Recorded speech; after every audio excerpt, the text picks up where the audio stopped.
Zee 24 तास एक पाऊल पुढे। बेस्टनं सीएनजी वोल्वो बस सुरू केली आहे। बेस्टनं 4 वर्षांपूर्वी 270 किंगलॉन बस 16 कोटी 20 लाख रुपयांना विकत घेतल्या। मात्र गेल्या वर्षी यातील 100 किंगलॉन बस भर पावसात बंद पडल्या। त्यामुळे सीएनजी वोल्वोला विरोध होतोय।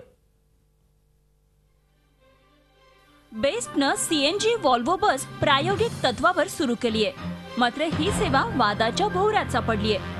4 वर्षांपूर्वी 270 किंगलॉन बस 16 कोटी 20 लाख रुपयांना विकत घेतल्या। मात्र गेल्या वर्षी यातील 100 किंगलॉन बस भर पावसात बंद पडल्या।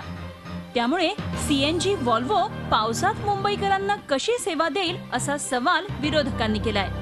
आधा तास पावसामध्ये पूर्ण मुंबईमध्ये काय झाले, आमचे दादरमध्ये, माटुंगामध्ये, सायनमध्ये 1-2 फीट पाणी भरलेलं आहे।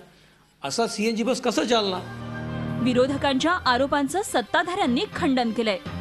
किंगलॉन बस सुरू करताना बेस्टला अनुभव नव्हता। मात्र ही सीएनजी वॉल्वो बस अत्याधुनिक असल्यामुळे पावसात बंद पडणार नाही असा दावा बेस्टच्या चेअरमननी केलाय।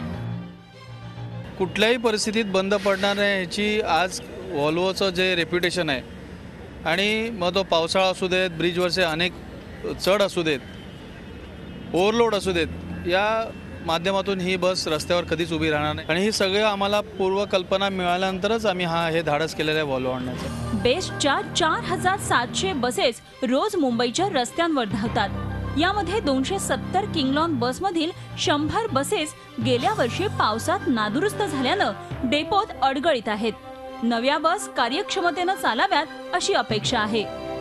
झी 24 ताससाठी हेमंत बिर्जेसह ब्युरो रिपोर्ट, मुंबई। झी 24 तास एक पाऊल पुढे।